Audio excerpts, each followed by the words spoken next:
Hello students, स्वागत है आपका हमारे यूट्यूब चैनल पर। तो आज अपन स्टार्ट कर रहे हैं क्लास 12 का जो 9th चैप्टर है, समाकलन, इंटीग्रेशन। ठीक है, सबसे पहले अपन देखते हैं कि समाकलन की परिभाषा क्या होती है, समाकलन कहते किसे हैं। ठीक है, तो समाकलन की परिभाषा क्या है? अवकलन की प्रतिलोम, प्रतिलोम यानी विपरीत जो संक्रिया है वो क्या कहलाती है? समाकलन कहलाती है। ठीक है, या इसको दूसरे शब्दों में अपन क्या कह सकते हैं कि किसी भी फलन का अवकलज ज्ञात हो, यानी कोई फलन है अपने पास, मान लेते हैं कोई फलन है f(x), ठीक है, इसका अवकलन अपन करते हैं, वो अपने पास कितना है, मान लेते हैं कैपिटल f(x), इसका जो ये स्मॉल f(x) है, इसका x के सापेक्ष अवकलन क्या है? कैपिटल f(x) है। ठीक है, अवकलज ज्ञात हो, पुनः वह फलन प्राप्त करने की क्रिया समाकलन कहलाती है।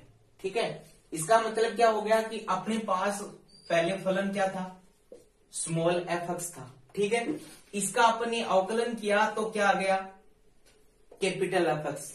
अब ये अवकलन अपने को पता है, इस अवकलन से वापस ये स्मॉल f(x) प्राप्त करने की जो क्रिया है जो अपन करेंगे उसको ही अपन क्या बोलेंगे? समाकलन बोलेंगे। ठीक है, अब देखिए इससे, ये देखो ये कुछ लंबा सा एस सा, इसको क्या बोलते हैं? इंटीग्रेशन बोलते हैं। क्या बोलते हैं? इंटीग्रेशन। तो इसे इंटीग्रेशन के चिन्ह से दर्शाते हैं। ठीक है, तो कोई भी जिस फलन है, जैसे देखिए, जैसे कोई फलन है अपने पास f(x) है, ठीक है, और इसका अपने को करना है x के सापेक्ष क्या? समाकलन। तो इसको इंटीग्रेशन के चिन्ह से दर्शाएंगे। मान लेते हैं इसका समाकलन अपने पास क्या है? कैपिटल f(x) आ गया, इसके साथ में लगेगा क्या? c।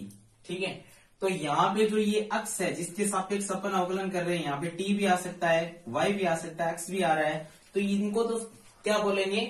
समाकलन चर। क्या बोलेंगे? समाकलन चर। और ये जो प्लस में c आ रहा है इसको क्या बोलेंगे? समाकलन अचर। क्या बोलेंगे? समाकलन अचर बोलेंगे। ठीक है, तो ये हो गया कि इस समाकलन कहते किसको है? किसको कहते हैं? अवकलन की जो विपरीत संक्रिया होती है, विपरीत जो काम करते हैं वो क्या होता है? समाकलन होता है। ठीक है, यानी कोई भी फलन है उसका अवकलन अपने को पता है। ठीक है, तो उस अवकलन से वही फलन वापस प्राप्त करने के लिए अपन जो भी काम करते हैं, जो भी संक्रिया काम में लेते हैं, वो सारी की सारी क्रिया क्या होती है? समाकलन होती है। इसे ये जो ये बड़ा एस, इसको क्या बोलते हैं? इंटीग्रेशन बोलते हैं, इस चिन्ह से दर्शाते हैं। ठीक है, आप देखिए बात करते हैं समाकलन कितने प्रकार के होते हैं। तो समाकलन होते हैं बेसिकली दो प्रकार के, निश्चित समाकलन है और अनिश्चित समाकलन। अनिश्चित और निश्चित दो प्रकार के होते हैं।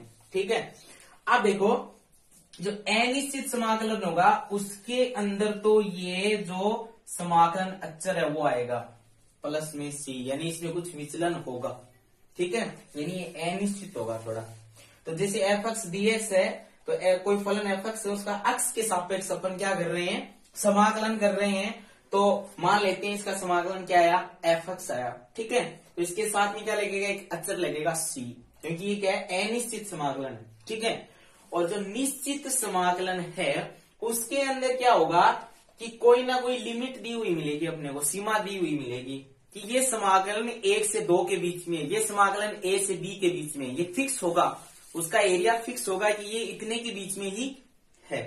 तो जैसे कोई फलन अपने पास है f(x) और उसका अपने को समाकलन करना है कहां से कहां तक? a से b तक। ये जो यहाँ पे जो लिखा हुआ होता है इसको बोलते हैं निम्नतम सीमा, लोअर लिमिट। ठीक है, और ये जो ऊपर वाला जो होता है इसको अपन बोलते हैं उच्चतम सीमा, अपर लिमिट। ठीक है, तो इसका अपन x के सापेक्ष अवकलन समाकलन करेंगे, क्या आएगा? कैपिटल f(x), फिर यहाँ पे a और यहाँ पे b आ जाएगा। ठीक है, इस तरीके से इसको लिखा जाएगा। उसके बाद में क्या होगा कि जो भी अपने पास चर है उसकी जगह अपन क्या रख देंगे? पहले तो रखेंगे इसकी अपर लिमिट और फिर रखेंगे इसकी lower limit. Upper limit minus lower limit इसकी अपन कर देंगे। ठीक है, तो ये तो था कि समाकलन कहते किसे हैं और समाकलन होते कितने प्रकार के हैं, ये बेसिकली आपको पता होना चाहिए। ठीक है, अब अपन इसके बेसिक सूत्र देखते हैं कि भाई समाकलन के सूत्र कौन कौन से होते हैं। सूत्र अपन देखेंगे, सूत्र करने के बाद में अपन चैप्टर स्टार्ट करेंगे 9.1 का। ठीक है, तो अभी देखते हैं सूत्र। तो देखिए अब अपन देखते हैं महत्वपूर्ण सूत्र जिन पे आधारित ये पूरा का पूरा चैप्टर है। ठीक है, तो देखिए सबसे पहले अपन देखते हैं कि x की पावर n का x के सापेक्ष समाकलन क्या होता है। तो x की पावर n का x के सापेक्ष समाकलन क्या होगा, x की पावर n+1 बटे n+1 प्लस c। यहाँ पे बात ये सारे के सारे सूत्र अपन किस में लेके चल रहे हैं, अनिश्चित समाकलन के लेके चल रहे हैं, तो इनके साथ में समाकलन अचर जरूर आएगा सभी। ठीक है, तो x की पावर n का x के सापेक्ष समाकलन क्या होगा, x की पावर n+1 बट्टे n+1, यानी एक पावर ज्यादा हो जाएगी और बट्टे में भी वही काम एक पावर ज्यादा। ठीक है, प्लस c। फिर देखिए 1/x dx, 1/x dx का x, यानी इसका मतलब क्या होगा 1/x का x के सापेक्ष समाकलन करेंगे तो क्या हो जाएगा log x, और दिया जाएगा प्लस में c। तो देखिए log x का अवकलन क्या होता है, x के सापेक्ष अवकलन करते हैं तो 1/x होता है ना। तो देखिए log x का x के सापेक्ष अवकलन क्या होता है 1/x। ठीक है, तो परिभाषा याद कीजिए, मैंने क्या बताया कि कोई भी फलन है उसका अवकलन अपने को पता है। ठीक है, और उस अवकलन से वापस वही फलन अपने को प्राप्त करना है, तो जिस प्रक्रिया से अपने को गुजरना पड़ेगा वो प्रक्रिया क्या कहलाएगी, समाकलन कहलाएगी।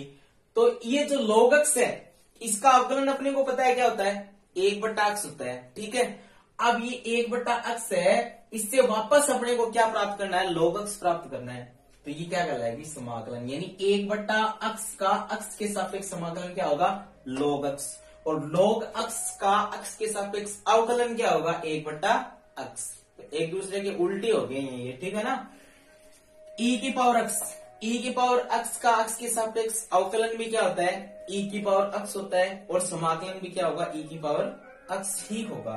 ठीक है, फिर देखिए a की पावर x dx, a की पावर x dx, इसका मतलब क्या है कि a की पावर x का x के सापेक्ष अवकलन करेंगे तो क्या आएगा a की पावर x बट्टे log a प्लस c। ये e क्या है, यहाँ पे बेस है, इसका आधार है। ठीक है, आगे बढ़ते हैं। तो देखिए sin x dx, इसका मतलब क्या है sin x का x के सापेक्ष समाकलन क्या होगा माइनस का cos x। अब देखो इसका अवकलन क्या होता है, cos x का अवकलन क्या होता है माइनस का sin x होता है ना। ठीक है, माइनस का sin x होता है। अब देखो अपने को इसका क्या करना है समाकलन, और इसका समाकलन करके वापस अपन क्या प्राप्त कर सकते हैं, यही फलन प्राप्त कर सकते हैं। तो साइन माइनस का sin x है, इसका अपन करेंगे क्या आएगा cos आएगा, उल्टा हो जाएगा ये। ठीक है, तो sin x का x के सापेक्ष समाकलन है वो क्या होगा अपने पास है माइनस का cos x। ठीक है, और cos x का अपन x के सापेक्ष समाकलन करेंगे तो क्या आएगा sin x। तो एक बात ध्यान में रखनी है कि अवकलन में तो कोस का अवकलन क्या आता है माइनस में आता है, और समाकलन में साइन का समाकलन क्या आएगा माइनस में आएगा। ये आगे जो चिन्ह है ना अवकलन में तो किसके आएंगे कोस के, यानी रहना दोनों बार किसके है माइनस कोस की रहना है। ठीक है ना, ये बात याद रखना आप। तो ये तो हो गया साइन का, ये हो गया कोस का। अब आगे बढ़ते हैं। तो देखिए ये अपने पास है tan x का अवकलन क्या होता है sec square x, sec square x होता है। अब अपन क्या करेंगे sec स्क्वायर x का क्या कर देंगे x के सापेक्ष समाकलन, तो वापस अपने को क्या प्राप्त हो जाएगा यही फलन प्राप्त हो जाएगा। यानी sec स्क्वायर x का x के सापेक्ष समाकलन क्या होता है tan x। ठीक है, अच्छा रहेगा साथ में क्योंकि अनिश्चित समाकलन की बात हो रही है यहाँ पे। तो sec स्क्वायर x का और समाकलन करेंगे x के सापेक्ष क्या आएगा tan x। उसी तरीके से cosec स्क्वायर x का x के सापेक्ष अवकलन क्या होगा माइनस कोट x। क्यों, क्योंकि कोट एक्स का अवकलन क्या होता है, माइनस कोसेक स्क्वायर एक्स होता है। ठीक है, तो ये माइनस का चिन्ह आगे भेज दिया है, बस इतना ही किया है। फिर बात करते हैं अपन सेक एक्स की। तो सेक एक्स का अवकलन क्या होता है, सेक एक्स टेन एक्स होता है। तो अपन क्या करेंगे, जो अवकलन आया उसका ही क्या करेंगे, एक्स के सापेक्ष समाकलन करेंगे। ठीक है, तो सेक एक्स टेन एक्स का एक्स के सापेक्ष समाकलन क्या आएगा, सेक एक्स। ठीक है, आगे बढ़ते हैं, बात करते हैं कोसेक एक्स की। तो कोसेक एक्स का एक्स के सापेक्ष अवकलन क्या होता है, minus cosec x cot x होता है। तो माइनस का चिन्ह आगे भेज देंगे। ठीक है, और कोसेक एक्स और कोट एक्स का एक्स के सापेक्ष क्या करेंगे, समाकलन। तो अपने को क्या प्राप्त होगा, माइनस कोसेक एक्स। ठीक है, ये बात हो गई त्रिकोणमिति के और 6 अनुपातों की। ठीक है, आप देखिए आगे बढ़ते हैं, कुछ इनवर्स के फॉर्मूले भी काम आएंगे जो त्रिकोणमितीय अनुपात है इनके। तो देखिए, अगर कहीं पे लिखा हुआ है 1/√1 माइनस एक्स स्क्वायर और इसका एक्स के सापेक्ष अपने को क्या करना है, समाकलन करना, तो उसकी जगह अपन क्या यूज कर सकते हैं, साइन इनवर्स एक्स। यानी 1/√1 माइनस एक्स स्क्वायर का एक्स के सापेक्ष समाकलन क्या होता है, साइन इनवर्स एक्स। अनिश्चित समाकलन की बात कर रहे हैं तो समाकल अक्षर जरूर आएगा। फिर देखो, साइन और कोस एक दूसरे से रिलेटेड होंगे, टेन और कोट एक दूसरे से रिलेटेड होंगे, और सेक और कोसेक एक दूसरे से रिलेटेड होंगे। सिर्फ और सिर्फ चिन्ह का फर्क होगा बस। तो देखिए, इसमें माइनस का चिन्ह लग जाएगा, वही है माइनस 1/√1 माइनस एक्स स्क्वायर का एक्स के सापेक्ष अपन समाकलन करेंगे, क्या आएगा, कोस इनवर्स एक्स। इसमें प्लस था, इसमें माइनस है, बस इतना ही अंतर है। तो अगर एक का याद कर लिया तो दोनों का याद हो जाएगा। ठीक है, आगे बढ़ते हैं, 1/1 प्लस एक्स स्क्वायर, यहाँ पे अंडर रूट नहीं है, इसमें अंडर रूट नहीं आएगा। 1/1 प्लस एक्स स्क्वायर, इसका अपन एक्स के सापेक्ष क्या कर देंगे, समाकलन कर देंगे, तो क्या आएगा, टेन इनवर्स एक्स। क्या आएगा, टेन इनवर्स एक्स। तो ये बात भी ध्यान में रखनी है कि जो ऊपर वाले दो और नीचे वाले दो हैं उनमें अंडर रूट आएगा, लेकिन बीच के दो उनमें अंडर रूट नहीं आएगा। अब चिन्ह का फर्क है तो कोट में क्या हो जाएगा, इसके माइनस लग जाएगा। तो देखो यही काम हुआ है, तो माइनस 1/1, सॉरी यहाँ पे अंडर रूट नहीं आएगा भाई, गलती से लग गया है, ये अंडर रूट नहीं आएगा इसके। Minus 1/1 plus x square dx क्या आएगा, कोट इनवर्स एक्स। ठीक है, आगे बढ़ते हैं। फिर देखो नेक्स्ट है 1/x under root x square minus 1 dx, यानी 1/x under root x square minus 1 लिखा हुआ है और उसका एक्स के सापेक्ष अपने को क्या करना है, समाकलन करना है। तो उसको अपन क्या लिख सकते हैं, सेक इनवर्स एक्स। तो सेक का और कोसेक का रिलेशन होगा, चिन्ह का फर्क होगा, तो इसमें प्लस है तो इसमें माइनस आ जाएगा। तो minus 1/x under root x square minus 1 का एक्स के सापेक्ष समाकलन करेंगे, क्या जाएगा, कोसेक इनवर्स एक्स। ठीक है, आप देखो कुछ और फॉर्मूले हैं, ये 4 फॉर्मूले कुछ अलग हैं, इनको भी अपन देख लेते हैं। आपकी बुक में दिए हुए हैं ये, ठीक है ना सारे। तो देखो, मापांक एक्स अपॉन एक्स, मापांक में एक्स है और अपॉन में एक्स है और उसका एक्स के सापेक्ष अपने को क्या करना है, समाकलन करना है। तो क्या आएगा, मापांक एक्स प्लस सी। और इसमें एक शर्त है, एक कंडीशन है, एक्स के गुण में 0 नहीं आ सकता। ये क्यों नहीं आ सकता, एक्स के कुल में 0 आपने 9th क्लास में भी पढ़ा होगा, 8th में भी पढ़ा होगा, 10th 11th आप 12th में आ गए अब। तो ये चीजें कुछ स्टूडेंट्स को तो पता है बट कुछ को नहीं है अभी भी, कि ये क्यों आता है। जरूरी नहीं है यहाँ पे एक्स बराबर 0 ही है। यहाँ पे अगर ये जो अपने को समीकरण दी गई है उसके अकॉर्डिंग एक्स के इक्वल में कुछ ऐसी वैल्यू दी हुई होती है, कुछ ऐसे मान दिए हुए होते हैं जो नहीं आ सकते। वो क्यों नहीं आ सकते, इनका रीजन क्या है, डज नॉट इक्वल क्यों आते हैं। इनका रीजन ये है कि यहाँ पे ये दिया हुआ है कि भाई एक्स के इक्वल में 0 नहीं आ सकता। अगर मैं यहाँ पे एक्स के इक्वल में 0 रख दूं, यहां पे 0 रख दूं, ये क्या आ जाएगा, अपॉन में देखो 2 चीजें होती हैं। एक तो ये होती है कोई भी संख्या है उसके अपॉन में 0 आए, या 0 के अपॉन में कोई संख्या है।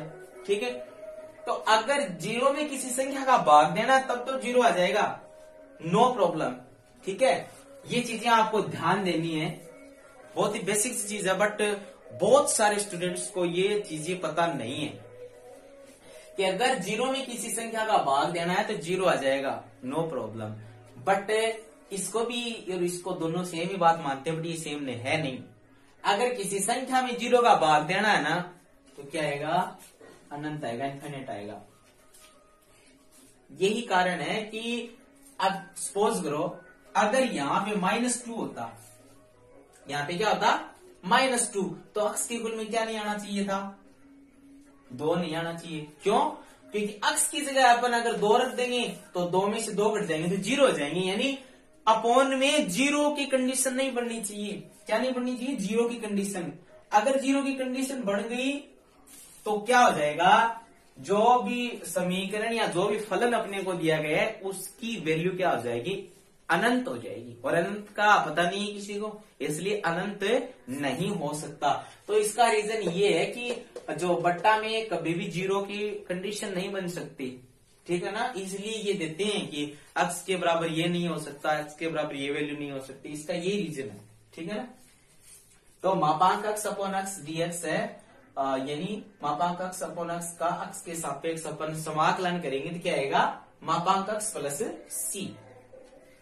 फिर देखो ये यहाँ पे ए क्या है, अचर है, कोई भी अचर, तो अवकलन में तो अचर होता है तो उसका क्या हो जाता है, जीरो हो जाता है, नो प्रॉब्लम। पर इसमें क्या होता है, अचर आएगा साथ में आएगा, बाहर आ जाएगा, यानी इसको इस तरीके से लिखेंगे अपन बीच में, देखो ये अचर है वो बाहर आ जाएगा, अंदर क्या बचेगा, ओनली डीएक्स बचेगा। यहाँ पे कोई भी संख्या आ सकती है भी, ठीक है। और इसका अपन अवकलन करेंगे तो डी अक्स का समाकलन करेंगे, डी अक्स का समाकलन क्या होता है, अक्स होता है, ठीक है ना, क्या होता है, अक्स होता है, क्योंकि अक्स का अवकलन क्या होता है, डीएक्स होता है, और डीएक्स का समाकलन क्या आएगा, अक्स आएगा, ठीक है। प्लस में क्या आ जाएगा, सी आ जाएगा इसमें, ठीक है। लेकिन ये ए है, ये कहां जाएगा, ये इसके साथ में गुणा में आएगा, ठीक है ना, तो ये ए एक्स प्लस सी हो जाएगा। फिर अगर यहाँ पे इस ए की जगह मैं रख दूं 1, तो ये 1 बाहर आ जाएगा, एक इसके साथ गुणा हो जाएगा, तो एक को लिखने की जरूरी नहीं है, क्योंकि एक से किसी भी संख्या को गुणा करते हैं, भाग देते हैं, वही संख्या आएगी। तो 1 डीएक्स का समाकलन क्या होता है, एक्स के सापेक्ष अक्स, ठीक है, 0। यहाँ पे एक ही जगह पर मैंने क्या रख दिया, 0, ये 0 बाहर आ जाएगा, तो क्या होगा, 0 गुणा एक्स, डीएक्स का समाकलन क्या होगा, एक्स होगा, लेकिन ये 0 के साथ में गुणा होकर क्या बन जाएगा, 0 बन जाएगा, प्लस सी, अनिश्चित समाकलन की बात कर रहे हैं, और 0 में सी जोड़ेंगे क्या आ जाएगा, सी आ जाएगा, ठीक है। थे अपने सारे फॉर्मूले, ठीक है। तो आप अब क्या करो, वीडियो को एक बार रोक लो, पॉज कर लो, या इसका स्क्रीनशॉट ले लीजिए, तो आप ये लिख लीजिए रफ नोटबुक में, ठीक है।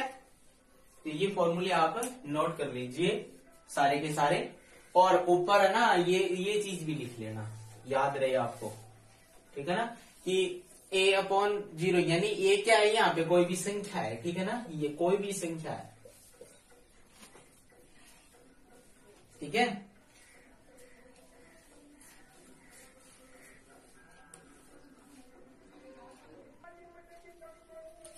देखिए आगे, देखिए समाकलन करने की विधियां, कौन कौन सी विधि के द्वारा अपन समाकलन है वो कर सकते हैं, ठीक है। सबसे पहले है मानक सूत्रों के प्रयोग द्वारा, जो सूत्र अभी अपन ने लिखे हैं, ठीक है, उन सूत्रों के प्रयोग के द्वारा। दूसरा है प्रतिस्थापन द्वारा, यानी कोई भी चर है उसकी जगह कोई दूसरा चर मान के, ठीक है, एक पद के बराबर एक चर मान के, और उसका क्या कर देंगे, प्रतिस्थापन कर देंगे, ठीक है, प्रतिस्थापन के द्वारा समाकलन। उसके बाद में आंशिक भिन्नों के वियोजन के द्वारा, और फिर है खंडशः विधि द्वारा आपके क्या है, समाकलन, ठीक है। ये बात कर रहे हैं अपन सारी की सारी अनिश्चित समाकलन की, ठीक है। निश्चित समाकलन को अपन अलग से पढ़ेंगे, अलग से चैप्टर है उसका, ठीक है, आगे वाला 10th का। अपन बात कर रहे हैं सिर्फ और सिर्फ यहाँ पे अनिश्चित समाकलन की, ठीक है ना। ये 4 विधियों के द्वारा अपन समाकलन करेंगे। आपकी जो बुक है उसमें ये 4 विधि दी हुई है। ठीक है ना। तो ये सारी की सारी जो है वो कॉमन विधि है, ये एक मतलब कॉमन चैप्टर है। तो आप मत सोचना इसके बारे में कि ये सिलेबस से हट जाएगा, नहीं हटेगा। हो सकता है ये जो 4 विधि इनमें से कोई विधि हटा दे, ये पूरा का पूरा चैप्टर है वो हटने वाला नहीं है, क्योंकि जो सारी की सारी बुक है वो क्या है, आधी अवकलन पर आधारित है और आधी समाकलन पे आधारित है। ये तो हो ही नहीं सकता कि जो बेसिक चीज जिस पे आधार है वो उसको खत्म कर दें। ठीक है ना। तो ये जो अवकलन वाला जो चैप्टर आप पढ़ चुके हो, आपको करवा दिया गया वो, और अभी जो मैंने स्टार्ट किया है समाकलन वाला, ये हटने का कोई चांस नहीं है, 1% भी ये रहेंगे। हो सकता है इनमें से जो कोई विधि है वो हटा दे, कोई विधि हटा दे, बाकी ये रहेगा 101% रहेगा, क्योंकि इन्हीं पे तो आधारित है सब कुछ। ये बेसिक चीज है, यहाँ से तो स्टार्ट होती है बुक, और जहां से स्टार्ट होती है किस चीज की शुरुआत होती है वही अपन खत्म कर देते हैं, तो सीधा आगे थोड़ी बढ़ जाते हैं अपन। हाँ? तो ये नहीं हटेगा। ये 4 विधियां, हो सकता है कोई विधि हट जाए, नहीं तो ये भी हो सकता है कि पूरा का पूरा रह जाए। तो ये होगा। उसके बाद में देखो कि अपने पास कोई भी 2 फलन है, वो योग में है, जोड़ में है, उनका समाकलन कैसे करें। तो क्या करेंगे, जैसे कोई फलन है f1x है और एक है f2x है, 2 फलन यहाँ पे हैं, उनका अक्ष के सापेक्ष अपने को क्या करना है, समाकलन करना है, और किसमें आएंगे, जोड़ में।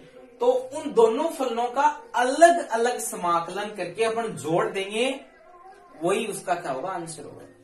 यानी एक बार तो f1x का dx के सापेक्ष कर देंगे और एक बार f2x का dx के सापेक्ष कर देंगे। बहुत इजी है। देखो गुणनफल का नियम लग रहा है भाई, सीधी सी बात यही है कि dx का पहले इसके साथ गुणा कर दो और फिर dx का इसके साथ गुणा कर दो, बीच में जो चिन्ह है वो लग जाएगा, ये इसका आंसर होगा फाइनली।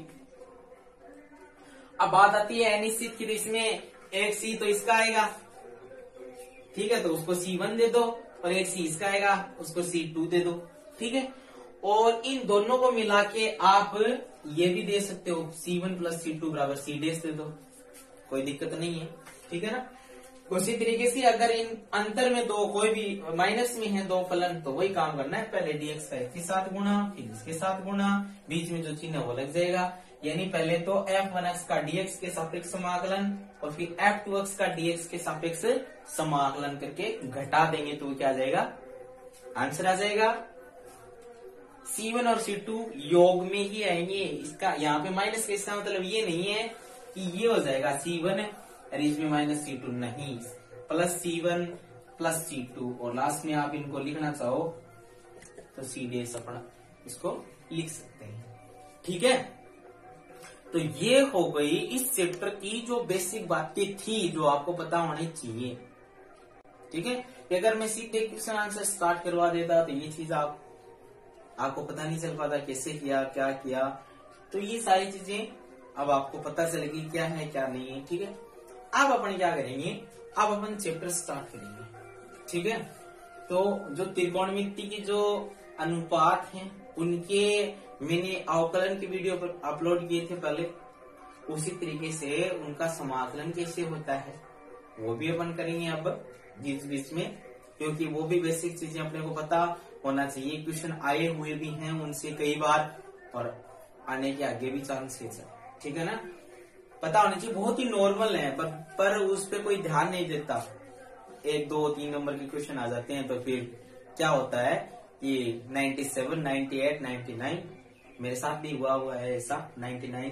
ठीक है ना, तो अब देखिए ये आप समाकलन की विधियां इनको लिख लीजिए। ठीक है, उसके बाद में अपन और आज 1-2 एग्जाम्पल कर लेते हैं। ठीक है, एग्जाम्पल करने के बाद में और कल से अपन लाइव क्लास स्टार्ट कर देंगे। ठीक है, तो आप इसको लिख लीजिए एक बार।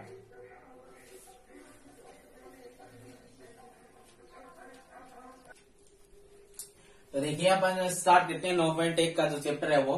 ठीक है ना, तो सबसे पहले मानक सूत्रों के प्रयोग के द्वारा जो समाकलन होते हैं वो किस प्रकार से होते हैं। उदाहरण नंबर 1 9.1 का अक्ष के सापेक्ष समाकलन कीजिए।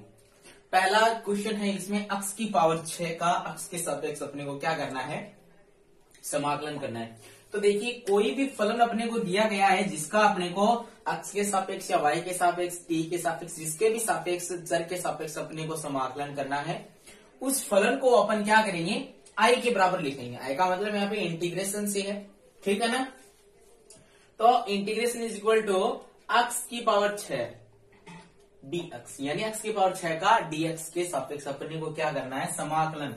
तो देखिए अपन ने सबसे पहले जो फॉर्मूला लिखा था कि इंटीग्रेशन ऑफ x की पावर n dx, यानी x की पावर n का x के सापेक्ष समाकलन क्या होता है x की पावर n प्लस 1 बट्टे n प्लस 1 प्लस c। ये फॉर्मूला यहाँ पे काम आएगा। n की जगह यहाँ पे क्या है 6 है ना, तुलना करें इसकी और इसकी तो ये क्या आ जाएगा x की पावर 6 प्लस 1 यानी n प्लस 1 बट्टे n प्लस 1 यानी 6 प्लस 1 प्लस c। तो अपने पास क्या जाएगा x की पावर 7, 6 और 1 7 बट्टे 7 प्लस c। ये इसका आंसर आ जाएगा, ठीक है। तो ये x की पावर n का समाकलन, ठीक है ना। तो फॉर्मूला पता चल गया किस तरीके से यूज करना है। बेसिकली ये तो आपके फिजिक्स में तो बहुत ज्यादा काम आएगा ये वाला फॉर्मूला, ठीक है। और हो सकता है फिजिकल केमिस्ट्री के कुछ टॉपिक ऐसे हैं जैसे अर्धायुकाल वगैरह है, उसमें भी ये समाकलन आपके काम जरूर आएगा, ठीक है ना। तो फिजिक्स केमिस्ट्री के लिए भी ये वैल्यूबल है, तो आप इसको लिखिए।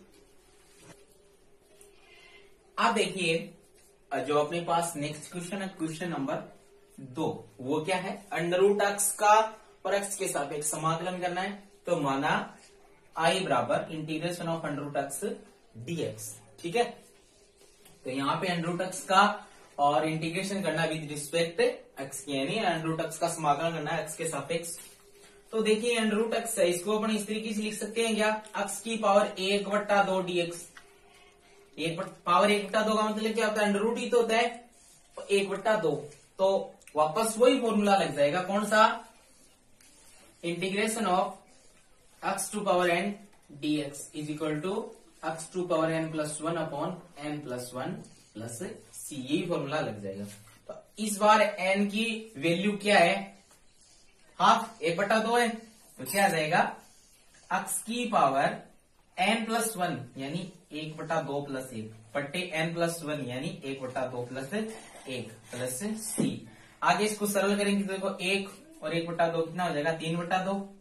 सीधा लिख रहा हूं मैं, देखिए वो नहीं 12th क्लास में आ गए हो आप कि 2 लघुत्तम लें फिर इनका जोड़ करें फिर लिखे है ना।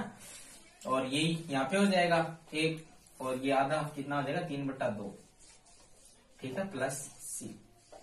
ये 2 कहां चला जाएगा गुणा में चला जाएगा, तो ये आ जाएगा अपने पास 2 x की पावर 3/2 बट्टे 3 प्लस इसका आंसर आ जाएगा, ठीक है। तो आप इसको लिख लीजिए अब।